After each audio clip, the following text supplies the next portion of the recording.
Hello and good afternoon. Thank you for joining us for today's Deep Roots Native Plant webinar. We have a great show for you today as you watch me wander around the grounds of the Anita B. Gorman Discovery Center, talking about all things native plants in autumn. Before we begin, I'd like to thank our sponsor, Missouri Department of Conservation, for connecting people to their landscapes, both far afield and right in their own backyards. I'd also like to thank our viewers and donors like you for making these educational programs possible. Before we begin, I just have a couple notes to share about fun upcoming programs for Deep Roots. Every first Friday, I host our Native Landscape Chat at the Anita B. Gorman Conservation Discovery Center in Kansas City. It's a great opportunity, which is free, for you all to join as we walk around the grounds. So very similar to the webinar you'll see today, you can join me in person and take a personalized tour of the gardens. We do this every month on the first Friday at 1 p.m. And it's also a really great opportunity if you have any gardening questions to go ahead and bring those along and we can talk turkey. I'm also continuing our Discover Native Gardening sessions through the winter. You can join me 3 times a month, January through March, as we learn how to plant native plants from seed. As you know, it's one thing to plant a garden and another thing to grow it. So be sure to join me for these fun events coming up. Everything that I discuss in today's webinar, including our programs and species, will be included in the show notes following today's webinar. So keep an eye out for that so you can register for these fun upcoming events. Our next webinar, which will be on December 5th, is all about identifying and managing invasive winter creeper.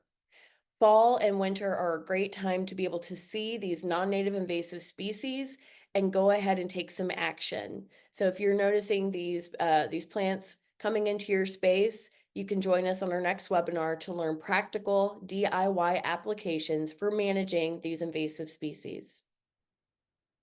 As always, this webinar will be recorded.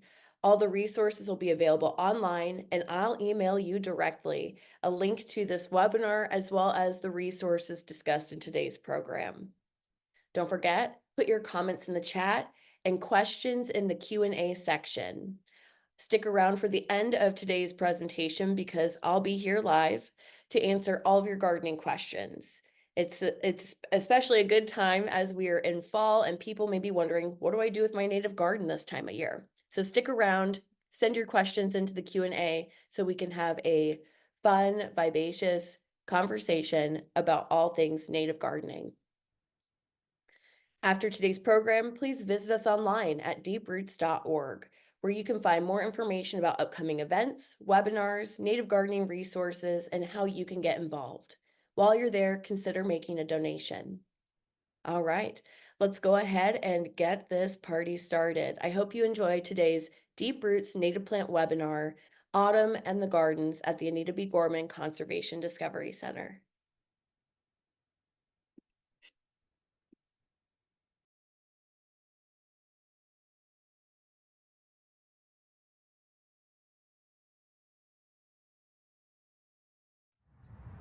Hello, and welcome to today's Deep Roots Native Plant webinar. I'll be your host, Cydney Ross, and I'm the Outdoor Education Manager for Deep Roots here in Kansas City. Today, I'm standing at the Anita B. Gorman Conservation Discovery Center, and I want to show you what some of the gardens look like in fall and discuss different maintenance tips for your own landscape, depending on your goals. So first, I want to start off here towards the front. We are over by the area where they're redoing the front entrance. So here on the sidewalk, we have a really nice garden bed. And I just want to show you some of the species here, discuss their benefits and beauty in the landscape, as well as, like I said, some maintenance tips. Let's dive in. Okay, so this is a nice little entryway, I feel like, to the current entryway of the Discovery Center. And there's some really great specimens in here.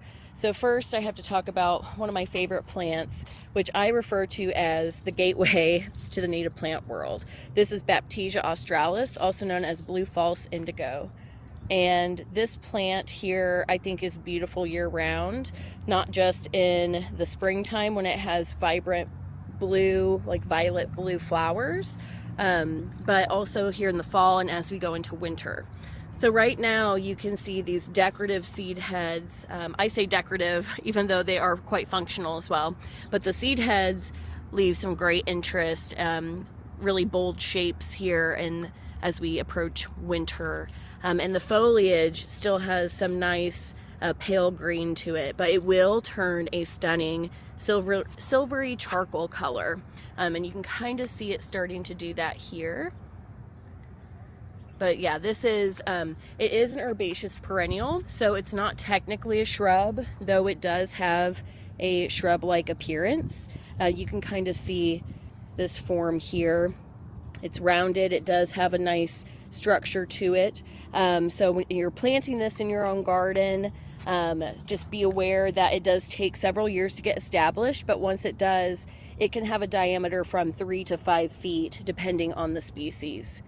Now, there are several Baptisia species native to the Kansas City area, or rather state of Missouri, I should say, so further south in the state of Missouri. But this one is the blue false indigo, and they each have their own kind of different structure to them, which is very cool. So this is more of a shrub-like shape, and size-wise definitely hits that shrubby aspect. But one of the cool things about this plant is it is one of Missouri's tumbleweeds. So once we get into more frost events here in Kansas City, these plants will actually break off at the base, which you'll see in a future episode, and they would tumble away. Those seeds need to be scarified in order to germinate. Helps them germinate or break dormancy when spring comes around. So that is an evolved trait for this plant. It has evolved so it does break, it does roll away, so those seeds get scratched up and have a better chance of becoming little baby plants. So pretty cool. And then as we shift, we have some Monarda fistulosa, which is our bee balm. You can see here. Here's the seed head. And this is a very cool plant. You'll hear me say that about everything pretty much, but I do think it's a really stunning plant for winter interest, and shows the value of leaving standing plant material in your landscape this time of year. So with bee balm, which is in the mint family, this particular species, the fistulosa species, is taller than, say, Monarda bradburiana, which we'll see later. But by leaving the seed heads up, we're providing food for our songbirds and migratory winter birds. So I love to see little goldfinches hanging out and eating the seed off of these plants. So if you are an avid bird watcher like I am, especially in winter, you might consider adding this to your landscape. Now, just be aware, it does have a tendency to spread, which can be really great in certain situations. Just look how beautiful those seed heads are. So if you have a space that you really need to fill out, then this could be a good option for you. If you need something that's a little more demure, you might consider Monarda bradburiana, but it's got really great structure to it. They will stay upright throughout the winter. They look especially adorable once they get snow on them, like little caps, little hats.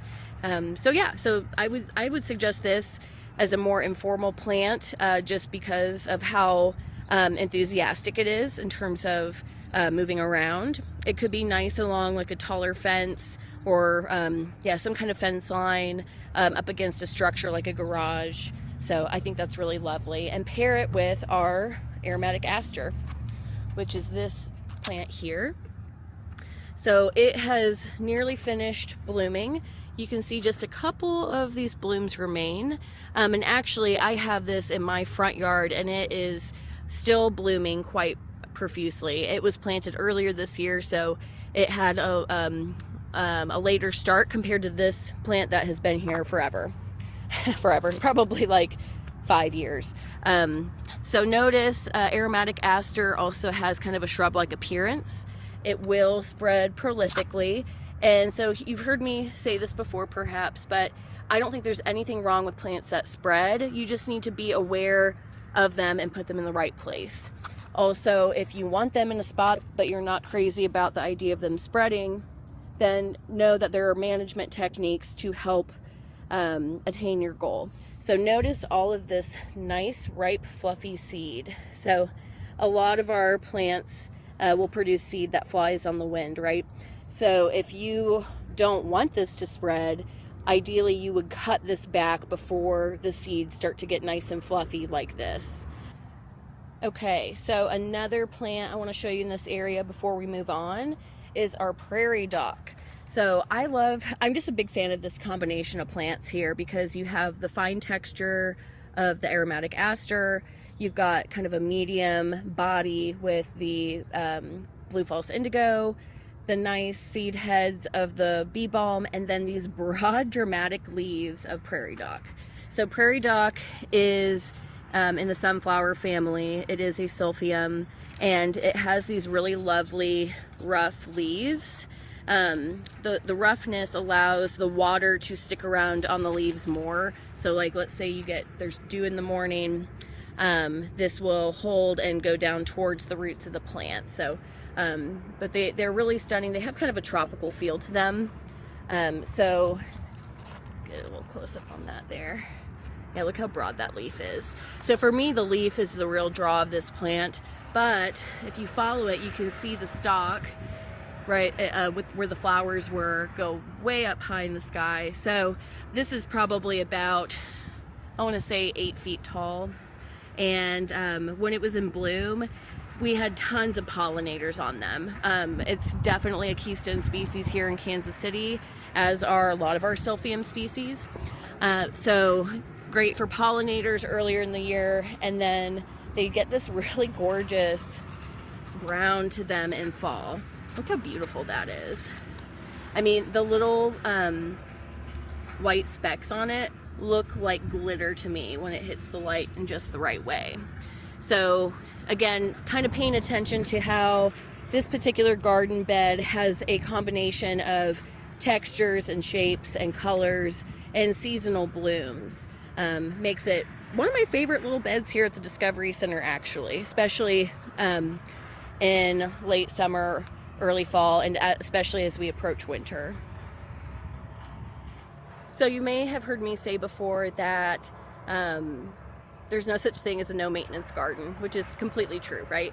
So in the instances with asters and bee balm or plants that tend to be prolific and enthusiastic, if you don't want them to do that, which is how nature has intended them to move around, then you want to take proper maintenance approaches. So in the examples of both the bee balm and the Aromatic Aster, you would just want to consider cutting or deadheading the seed heads before they become ripe. So that would happen at different times. Right now, Aromatic Aster is a lot of them are starting to become really fluffy and spread around by the wind. Bee balm, you would cut it a lot earlier, but then you lose the fun aspect of birds eating the seed. So you got to kind of ultimately decide what are your goals, right? And if you want to support birds but don't have a good spot for that plant or don't want it to spread too much, there are other options out there. So I always recommend folks start with a list of their goals for their garden. Anything from, like, do you want to bird watch? Do you want to see more butterflies? Does it need to be a little formal? Does it need to be a shorter garden? Does it need to be a little taller? All of those things are valid, and it really helps you pick out the right plants once you have those goals in mind. So start there before you even get started with planting, which easier said than done. The next plant I want to focus on is our prairie drop seed. That is this full sun clump forming grass here you see in the rock formal bed here at the Discovery Center. So this time of year, we like to leave as much habitat and beauty in the landscape as possible. So we won't cut these back until early spring. And when we do, we give them a pretty, I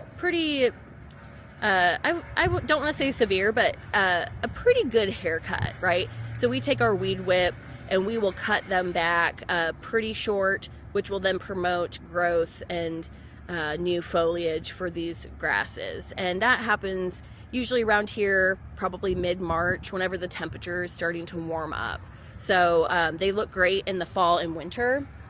They even have their seed heads still intact, which is very nice. So I think they add a lot of interest, and I think it's really easy for folks to forget that grasses are a great addition to the garden. They've got some really wonderful fine texture. They can help transition your lawn to your garden. And what I mean by that is you could quite literally transition your lawn into a garden, or if you have lawn that you want to keep, introducing fine grasses and sedges can help that transition visually. So that's something to keep in mind. Plus, it provides nice habitat for our wildlife in wintertime, and that includes insects and mammals and birds. So very cool. Here's another one of my favorite plants, especially this time of year. This is threadleaf Bluestar, Amsonia cilliata, and it has really fine foliage, as one of the common names suggests. But look at that color. Isn't that just stunning? Especially contrasted with the blue sky we have today here in Kansas City. It is November 12th, by the way, so we are here just a week prior to this webinar airing. And I just love the color that this gets this time of year, and again, that fine texture. It makes it a stunner. If you're not familiar with this species, it has really pale blue flowers in the springtime that flow in a really lovely way on the wind. Same with that foliage. It looks very dreamy. Highly recommend this plant. It's has great formal qualities too. It's clump forming. It doesn't move around very much. It stays about this height, which is what, like 1.5 feet, maybe 2 feet tall. And it can handle average soil. It does like some sun, so you'll see here this is southern facing and getting quite a bit of full sun, at least 8 hours of full sun actually, and it's doing great, and it's paired with that prairie dropsy, but would also do really well with plants that have maybe broader foliage to add a little contrast between them. Just a stunner. Okay. I'd be remiss if I didn't talk about river oats. It's a very controversial plant, but I think it's kind of lovely. A lot of people love it for its foliage here. Let's take a little bit of a closer look. So river oats, also known as northern sea oats, wants to be a monoculture, right? Look how prolific it is. It has very dense root structure that spreads rhizomatically. It also spreads from the seed here that you see. I see lots of artists here in town using this imagery in their work, which brings me so much joy. You can see it's very charismatic in that way. But again, it's a prolific plant in terms of its sociability. If you want to have this plant in your landscape, you just want to make sure you have it in a place that you can let it spread, right? So it's not a bad plant. Just know what you're getting into and make sure you have an appropriate spot for that type of plant. So it's very cool. In terms of wildlife support, I know it supports a special weevil, but I don't know that it supports many other species. So it's lower in that way, but it does fill in a space. So I used to have this area at a house that had like a retaining wall surrounded by concrete. This would have been perfect for that, where nothing else wanted to grow. This plant will thrive, and it can handle sun, it can handle shade, medium shade, and it does spread quite prolifically. But do notice how there are some other species growing in here too. So we've got the Aromatic Aster. You can see here has kind of wedged itself in. So that's something to keep in mind. Maybe that could be a nice one. Oh, and there's also some bee balm here too, that Monarda fistulosa that we talked about earlier. So thinking about the sociability of plants is really important when you're pairing species together for a garden.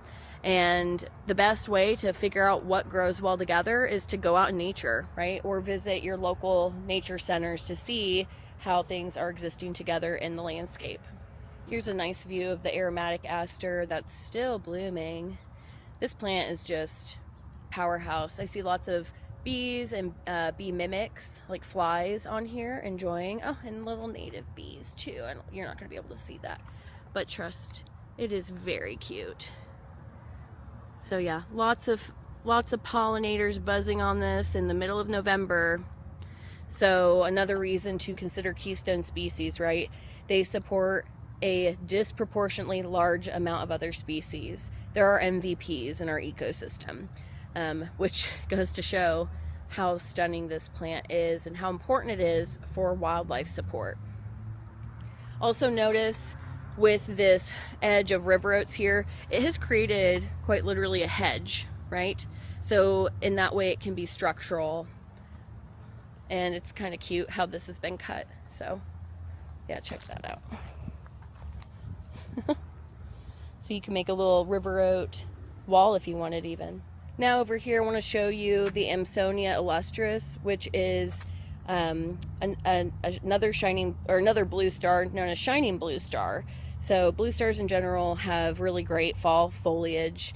The color is just fabulous. It's that bright yellow, bright green plant here. So unlike Amsonia cilliata, which is that threadleaf blue star I just showed, Amsonia illustris, which is shining blue star, this plant here gets quite large, almost shrub-like. This is a persistent plant and has a very similar sociability to river oats, right? It is exuberant, it loves to spread. It does spread rhizomatically, and once established is very difficult to remove. So again, I cannot stress enough, make sure you are assessing your goals and selecting the right plant for the right place. And I just need to give a little bit of love to these trees here that still have some nice fall foliage. Sweet gum is, I would argue, is my favorite fall tree. It goes from burgundy to green to yellows. The star shape of the leaves is really lovely. And it hangs on to its leaves later in the fall, unlike most species we see here in the Kansas City area. So what's your favorite fall foliage? Let me know in the chat. I would love to have an argument about this. No, just kidding. It's just really fun to see the different fall foliage here in Kansas City and hear what people prefer. So this is my favorite, sweet gum. Another very controversial plant because of the gum balls, the spiky balls they drop. But it's one of my favorites and one that I grew up with. Now right next to it, I want to show you the bald cypress off in the distance here. So unlike our conifers, like our pines, these will drop all of their needles at this time of year. It turns a rusty color and will drop them, and then they will grow back the following year. I've heard of folks getting bald cypresses in their yard. They lose their needles in the fall. They think it's dead. They've had it removed, which is tragic. So though this plant is naturally found more often in southern Missouri, it does well here in the Kansas City area. And you'll notice it has little knobby knees that stick up from the soil. So also a very cool plant, typically found in swamps and wet areas, but seems to handle our type of soil and moisture conditions here in Kansas City. So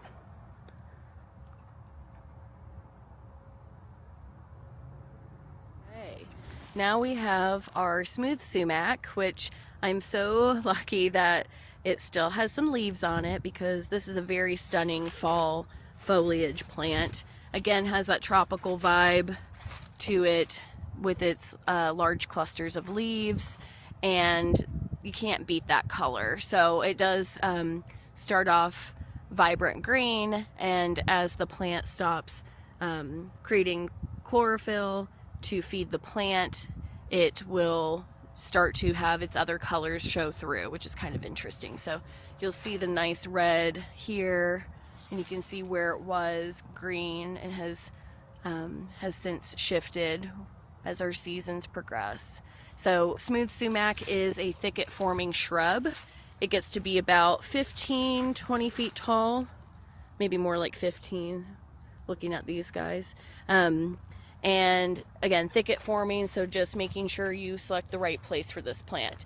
What I mean by thicket forming is there was probably just one planted here, and underground they spread, so they have little clones all throughout. So you'll have a little stand of sumac if you plant even just one. but they're very cool, and they support tons of bird species with their fruit. So on these over here, this stand of sumac, you can see the you can see where the berries were. And actually, they're not berries technically, they're called drupes. So let me see if I can zoom in on one of these. So yeah, here we go. You can kind of see the dark, I call them skeletal remains of the drupes there. The drupes were bright red, and what a drupe is it's a type of fruit that's fleshy, right? It's mostly just the skin of the fruit and the seed. And on the outside of this, though, of these particular drupes, they are covered in citric acid. My mouth is watering, because what you can do is harvest these and soak them in water and make what we like to call a sumac-ade. It tastes just like lemonade. It's very delightful. Oh, and did I mention birds love these seeds? They love to eat the drupes off of these plants in summertime. So not only are they very showy for visual interest in the summertime, but they support tons of wildlife. Lots of birds coming over here when they're ripe and eating them. So good wildlife support in that way. Okay, now let's talk about what to do in your garden. So ultimately that depends on your goals, right? If you want to support wildlife and have habitat and food sources for our birds and mammals throughout winter, then you want to leave your plant material standing. Not only do you support larger animals, like I said, but you also support insects, which you may be thinking, Sid, I don't really care about insects. They kind of gross me out. I'm here to tell you, if we don't have our insects, like our caterpillars, our sawflies, any kind of grubs or larvae, we don't have birds, we don't have frogs, we don't have lizards, we don't have mammals, we don't have us. So very important to keep that in mind. But if your goal is to support wildlife, then all you need to do is leave your plant material standing through the winter. It's going to support tons of critters. Now, if you have a more formal area and you have neighbors complaining, maybe you have lots of floppers, like your plants are hanging over a designated area, trim them up, make them look neat. Notice here how this is nice and trimmed up, how the lawn meets it. It looks very intentional, right? So this, to me, I think is really beautiful and highlights some stunning prairie species we have here in the Midwest. So another way to achieve that intentional look is clean edges, borders, pathways, maybe even some bamboo hoop fencing, anything that you can do to show the intent. Perhaps a garden sign, which we actually have garden signs now on our website, which you can purchase there directly. Okay, so diving back into a species here, we have common milkweed, which is one of my favorite winter interest plants, even after they lose their beautiful silk here, right? Which they have evolved to spread their seed on the wind. So I think at Planet Native, our annual native plant conference last year, there was a speaker who talked about how a milkweed seed can fly on the wind and end up, start in Kansas City and end up in like Columbus, Ohio within the day or by the next day. And so that's kind of cool to think about how our plants have evolved in order to proliferate and continue their cycles and just continue to exist. So I think that's a really nice one. Here we have it paired again with that Monarda fistulosa, which is the bee balm. And there's Aromatic Aster in here too. So just really nice combination.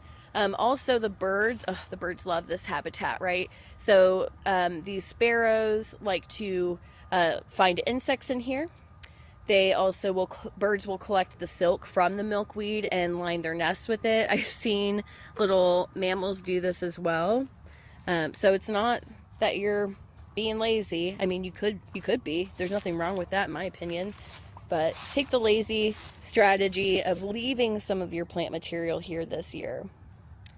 Oh, and you know what? This is actually a different kind of indigo. This is our wild white indigo. It has a slightly different structure to it. I don't know if you'll be able to tell on the video here, but it's got just a couple stems and then it flares up like that. and the seed head is distinctly different from the Baptisia australis, Baptisia australis. So yeah, this is another type of Baptisia that's is striking, and it's got some really great winter interest coming along as well.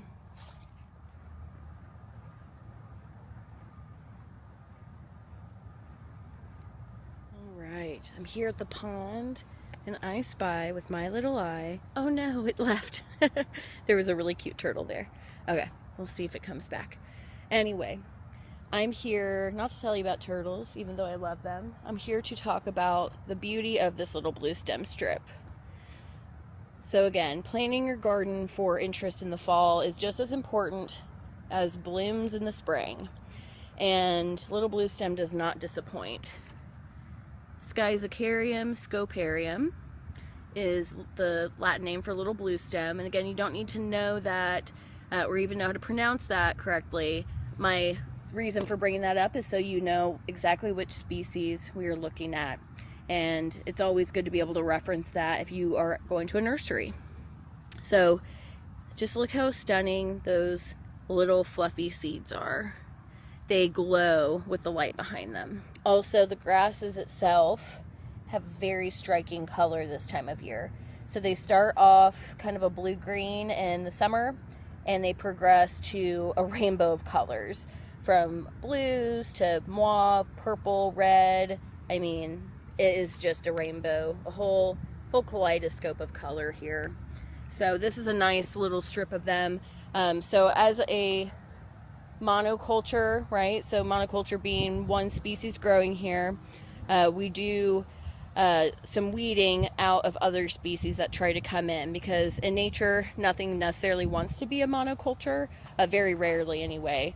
So if you are wanting this appearance of a single species, that means you're going to have to do some work. So it looks like we did leave a shiny, or not shining Bluestar. This is a prairie blazing star, Liatris pycnostacia. It looks like a forbidden corn dog. This is actually all of its ripe seed, which we'll go ahead and let go on the wind.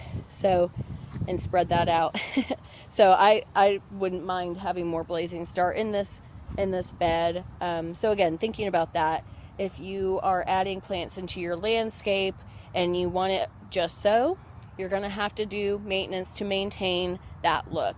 So in this case, this section here where the turf grass is gets weed whacked every so often. Weeds are pulled out. We get biannual primrose, we get bindweed, we get little trees that pop up, and all that is part of the maintenance plan for this section.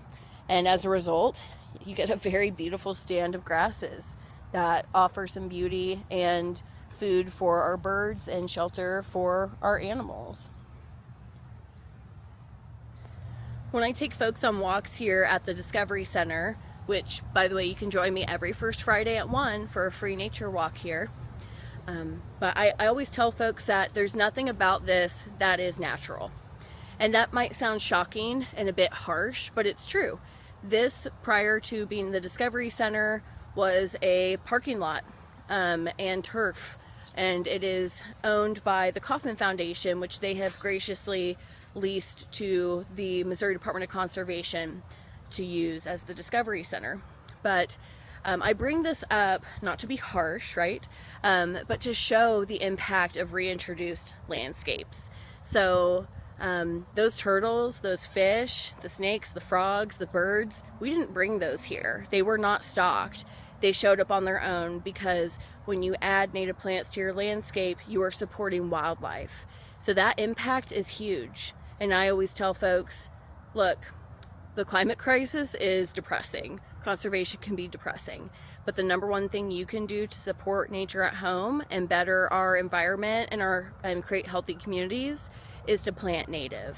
So whether you have a small patio where you can have a few pots of maybe some keystone species, or you have a little garden in your backyard, any little bit you do helps tremendously. And the Discovery Center expresses that here across the 9 acres of native habitat that's created here. So we can do a lot of good in this world. even if we're just one individual. Okay, I've got another cool plant to show y'all. Y'all, I am so excited. We have Witch-Hazel.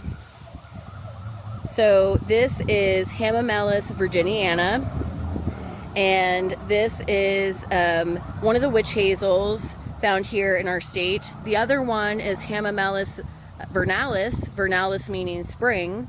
So this particular one, the Ozark Witch-Hazel, actually blooms in November. And the past few years it has bloomed around this time, despite this being a quite warm November. So I'm just going to go ahead and give it a quick sniff here. It smells really nice. This is the same type of Witch-Hazel that would be used to make a ointment for skin. But I like it because who blooms like this time of year? Well, Witch-Hazel does, that's for sure. The interesting fact that it blooms before it puts on leaves, which is unique. Most trees will have their leaves prior to blooming. A red bud is another exception to that. But besides that cool little factoid, this plant is pollinated by moths and flies. So at this time of year when it is pretty chilly, right, our little moths will vibrate their bodies and venture out and find these plants which are full of nectar, and it helps pollinate them. So I'm not seeing any pollinators on it right now. Oh, I do actually. I won't be able to get this on film, but I see a fly pollinating it right now, which is very cool. So that just goes to show, oh, there's actually 3 flies and a bee on it. Okay, so it's supporting all kinds of pollinators right now. If you just come and take a look, you'll be surprised at who you see. So, okay, do you all see that little fly there? There are several flies pollinating this plant right now. So again, if you're thinking, well, Cyd, flies are gross, look, they are crucial pollinators too. And in fact, in springtime, they're some of our earliest pollinators to emerge. So they're kind of important. They're part of this life. They're in this with us. So anyway, very cool to see this little treat of our Ozark Witch-Hazel, which is in bloom. And actually, I want to show you this one too, next to it. So this Ozark Witch-Hazel still has its leaves from last year. Any guesses why? So the reason, one of the reasons anyway, I'm sure there's more than one reason, that they hold on to these leaves is because if larger animals like deer approach this in the woods and from a distance they see, oh, this tree has dead leaves, this is no good. The theory is that it will protect that tree from being eaten by herbivores. That's the word. It protects it or distracts the herbivores from noticing those juicy, yummy flowers. So that's a cool evolutionary trait, and it doesn't always happen, but I do notice some of these trees here of the Ozark Witch-Hazel have leaves and some do not. So kind of interesting. If you haven't visited the Anita B. Gorman Conservation Discovery Center, highly recommend you do. It is 9 acres of native landscaping that represent different types of habitats found here in Missouri. From riparian areas to prairie to woodlands, there's so much to see in such a small space, all things considered. We also have a lovely nature center where you can view live animal ambassadors, learn more about nature in your own backyard, and enjoy fun programs, which are free to everybody. So be sure to come visit sometime.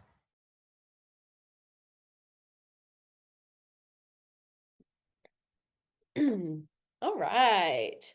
I hope you all enjoyed that lovely fall walk at the grounds of the Discovery Center. So we are going to go ahead and jump into the Q&A. Let's see here.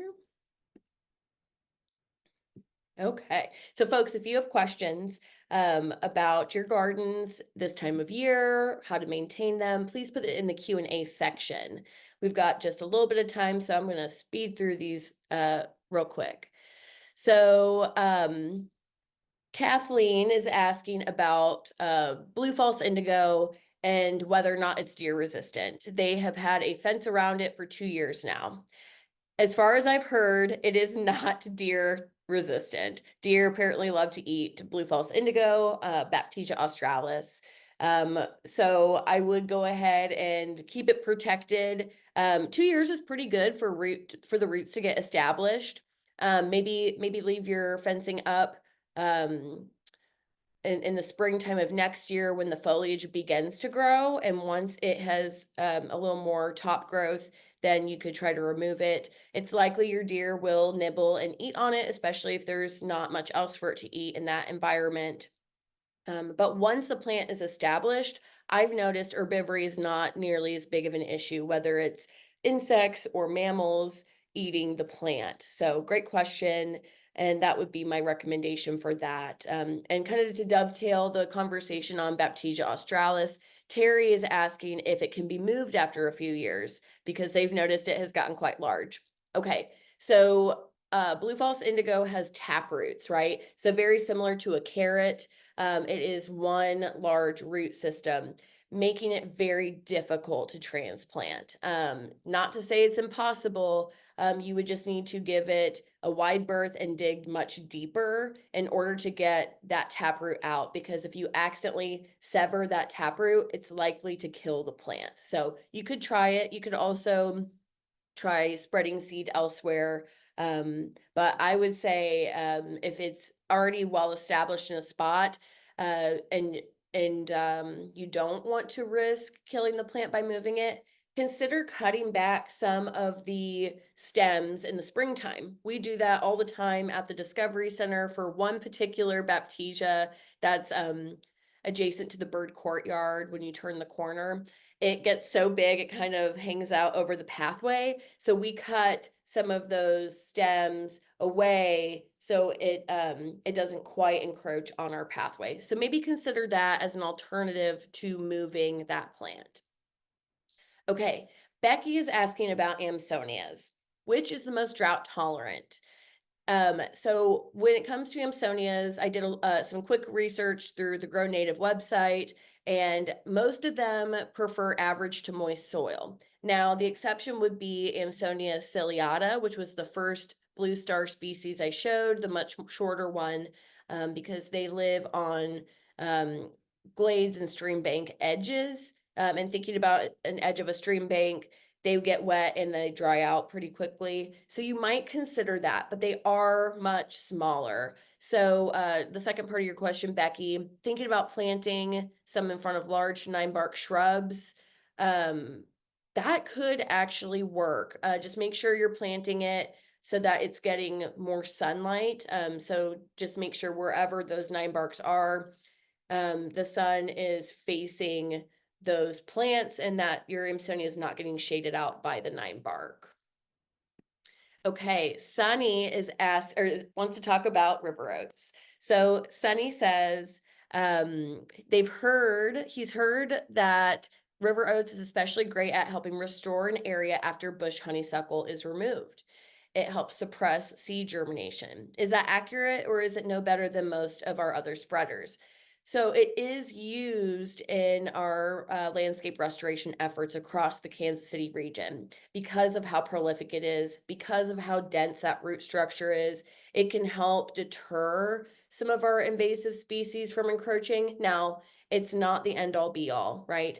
So it can't fully suppress invasive species, but it can also, in addition to the tight root structure, the foliage and the seed heads is a great source for fuel when we burn those areas. So in the restoration efforts, as an example at Swope Park, you'll see lots of river oats that's been planted there. It does help with those efforts, but it's just one tool in the toolbox. So they do invasive honeysuckle removal annually. They burn, they have a burn cycle. I'm assuming it's not annually, but they do burn it so that it can continue to help remove some of those woody species or undesirable species in the landscape. So I would say for all those reasons, it is especially great for restoring an area after bush honeysuckle has been removed. Great question, Sunny. Okay, RF Schmidt, let's talk about sweet gums. So some folks really dislike how constantly they drop the sweet gums, right? The spiky seeds from the tree. Now this is a completely subjective opinion, as is mine, right? I love sweet gums. And they're nostalgic for me. They do support tons of wildlife. They have beautiful fall foliage. Just like any other plant, you want to make sure you have a plant in the right place for your goals. So if you don't want to rake your garden or pick up gumballs, then pick a different plant. It's that simple, right? I really love this plant. I don't personally mind the sweet gums that drop down, right? The place where we have at the Discovery Center, no one's walking through that area. Very rarely they are, so you don't have to worry about coming into contact with them in that way. I have heard if you collect the seed heads, those spiky balls, you can actually add them to your compost, which adds really good aeration to them. So that's just my opinion. So I'll let you decide whether or not you want to have sweet gum in your yard, but I think it's beautiful and a really awesome native plant. Okay. Val is asking about sumacs, aromatic sumac versus smooth sumac. Does the aromatic variety, which is our shorter shrub, does it attract birds as well as the taller smooth sumac? It does. Now, the fruit of the aromatic or fragrant sumac, which is also commonly known as, produces fruit much earlier in the season. And it doesn't nearly have as prolific fruit production, but it does support wildlife. So I would say it does, and it's offering a food source later in or earlier in the season. Oh, someone's asking about the address of the Anita B. Gorman Discovery Center, where you can see all of the plants I talked about in today's webinar in person. The address is 4750 Troost Avenue in Kansas City, Missouri, 64110. Following today's program, I will include information about all the species we discussed, the address of the Discovery Center, the programs that I mentioned at the top of the show, so that you can join in and see the beauty there. So great question. Okay, so we have lots of questions here in the Q&A still. So if I don't get to all of them, which I don't think I will include the answers in the resources following today's show. But before you go, I usually do a pop quiz. So I have this, one of our deep roots native plant signs, which I can see Zoom is trying to block it out of the background. So instead of doing our traditional pop quiz, what I'm going to ask for you all to do instead is complete our end of season survey. At Deep Roots, we're trying to figure out how many people are gardening with native plants, how many stems are you putting in the ground, and what topics do you want to hear in our next year's webinar series.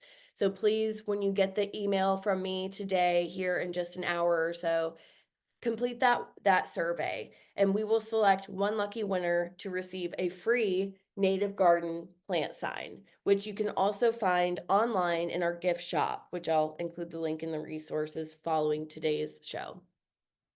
So we have like I said, tons of questions in our Q&A, and I will be sure to answer these questions to the best of my ability. And you'll see that in those show notes following today's program. So I just want to thank you all for joining me today. This is a very species heavy episode, so much so that I actually had to cut out some awesome conversations about different shrubs and trees, which you can see in our webinar on December 19th, where I continue to walk the grounds of the Discovery Center and talk about very cool floral species found here in the Midwest.